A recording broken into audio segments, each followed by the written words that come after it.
Coming back from my Gamescom trip in Cologne, I was eager to get back home, relax, and finally get my hands on BlackMyth Wukong, the game that came out right in the middle of the Gamescom period. You think I was at Gamescom having fun? Well, yes, I was, but no, you're wrong. Don't question my logic.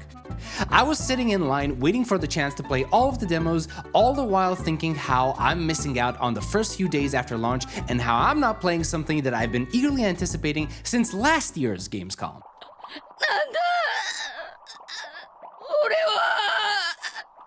But I took it like a champ, I toughed it out, got back home, and finally started this journey to the West. I'll be the first to admit that my knowledge of the original Journey to the West novel is limited only to the existence of a monkey, a pole that extends, a flying cloud, and a lot of people shooting laser beams at each other.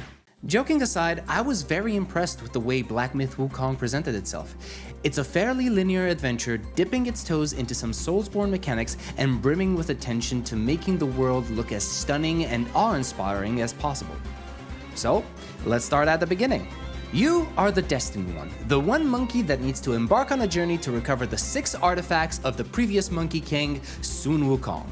You are a silent protagonist, so you won't be throwing quips or insults at your enemies, but you are a deft hand when using your pole staff and can make quick work of your enemies with all of your pole extending shenanigans. Throughout your journey, you will encounter a variety of enemies, all of which stem from Chinese mythology, and you must deliver unto them a swift bonk onto the head so that they know not to mess with you ever again. The game is split into 6 chapters, each with its own biome and selection of enemies and bosses. Speaking of bosses, this game felt more like a boss rush challenge than anything else, as you can't take 2 steps without stumbling upon some sort of boss or mini-boss. The game world is positively littered with these boss encounters, and I loved every second of it. It felt like there was always another memorable foe just around the corner, and I prefer this over having hallways and corridors full of trash mobs until the next big boss encounter.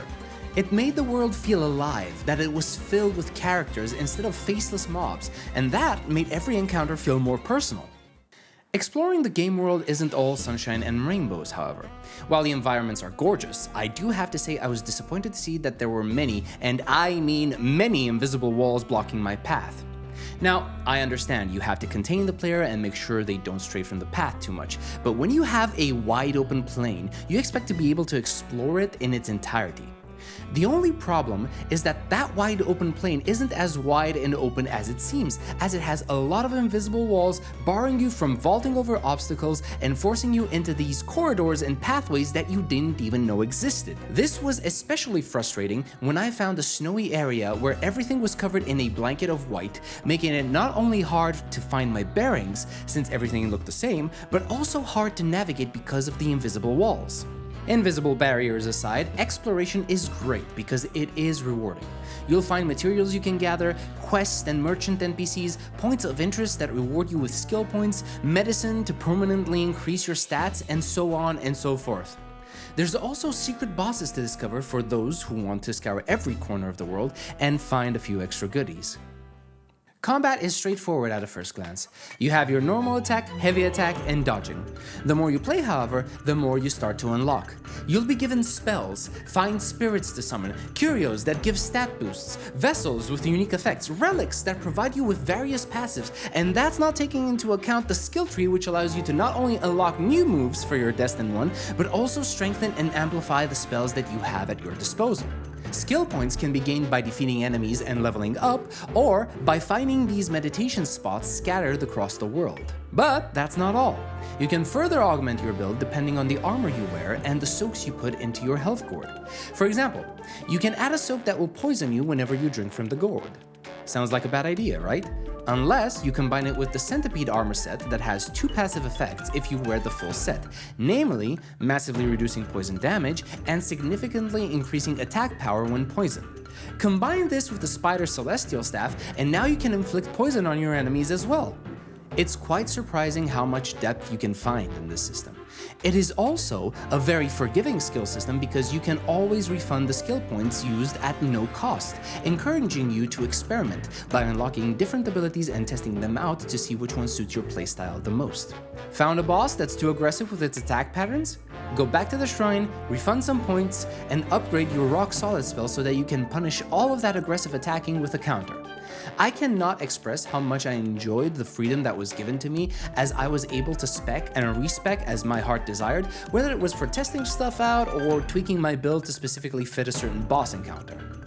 Quick tip: try focusing on unlocking new movesets, as that will offer you much more versatility in encounters, especially the 3 main stances: smash stance, pole stance, and my favorite, thrust stance.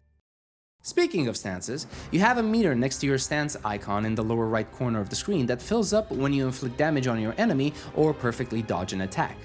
When this meter fills up, you'll have a focus point stored up. These focus points will allow you to use various techniques, such as a big devastating heavy attack that consumes all your collected focus points, or you can activate a varied combo, which results in you unleashing an attack with an invulnerability window, giving you much more freedom to be aggressive. At times, I found myself thinking that varied combos feel strange to use, as the timing to trigger them is very tight. You can't wait 2 seconds after finishing an attack to trigger a varied combo. It just won't work. It has to be triggered immediately, and that made me realize that I needed to perfectly understand the boss attack patterns so that I'd be able to match the timing of my varied combo to take advantage of the invulnerability window. Combat experience was interesting, to say the least. You could definitely play BlackMyth Wukong as a true Souls-like, focusing on dodging and only attacking when a window presents itself, or you can do what I did and use every single trick in the book to completely obliterate bosses. My favorite way of approaching a boss fight was overwhelming bosses as fast as possible, so I built my monkey as a glass cannon, focusing on getting as much damage from my attacks and skills as possible. This allowed me to start my encounters using my Shadow Clone Jutsu and wailing on the boss until I see them start their first attack. Just before they can pull it off though, I paralyze them for a good 5 or so seconds for that much more damage from both myself and the clones.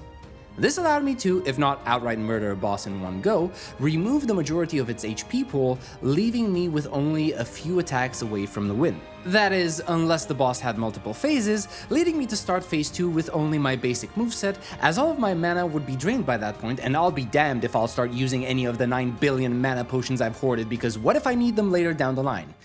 Spoilers, I finished the game without using any of them. Something I didn't think I would enjoy as much as I did were the vessels. These items with unique effects that also have special interactions with various bosses that you can trigger if you use them on the right boss at the right time. These effects can outright cancel a boss mechanic or phase transition, giving you the possibility to get out of a sticky situation and even turning the tide in your favor.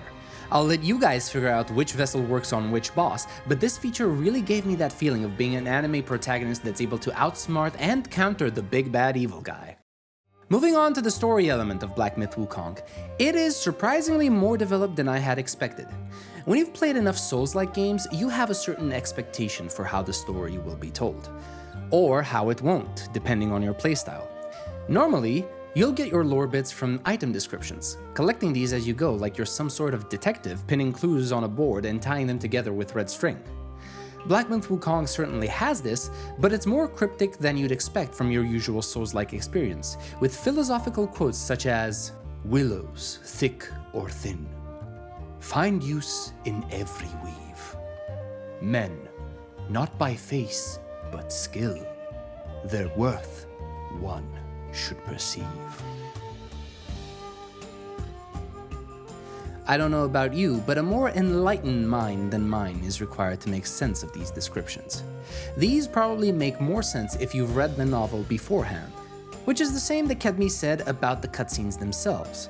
This is where the game takes a step away from the Soulsborne formula and is actually quite rich with cutscenes where you will find all sorts of characters interacting with you or with one another, throwing exposition left and right, trying to fill the gaps so you can get a better idea of what exactly is going on.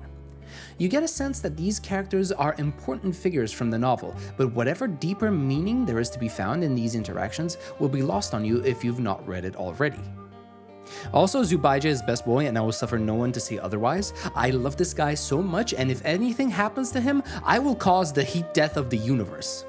However, even if you haven't read the novel, you will still be able to enjoy the story for what it is, and you'll not be left wanting for answers, as you'll have the blanks filled in by cutscenes, lore entries that go in detail on every character, monster, or boss you encounter, and these absolutely astounding animated sequences that you'll find at every single chapter conclusion.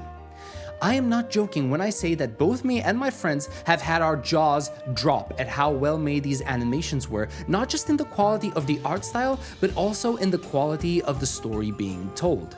My favorite animations were at the end of Chapter 4 and Chapter 5. I never thought I'd say this, but this game made me rethink my image of monkeys. I have never, in all my life, seen a monkey look as badass as they made Wukong in these animations. With 18 million copies sold in 2 weeks, BlackMyth Wukong has been an absolute success in the industry. When a game is oozing with so much character and a fun gameplay experience, it's no wonder it struck the right chord with so many players worldwide. I'm not sure I can point to any one aspect of this game and say this is the reason for the game's great success, as I think there are a variety of reasons why the game succeeded. A fresh take on a story that is not something the gaming industry usually likes to tell, an engaging gameplay and combat experience, characters that, while exaggerated, are very likable and entertaining, epic moments that leave you in awe, all of these encompassed in a journey that will leave you satisfied once you reach its end. I definitely recommend picking up BlackMyth Wukong and giving it a spin for yourself. I promise you, you will enjoy every second of it. But that's gonna be it for me. I hope you enjoyed the video. If you did, leave a like, comment, and all that jazz. Subscribe for more, and I will see you in the next one. Until then, have a good one.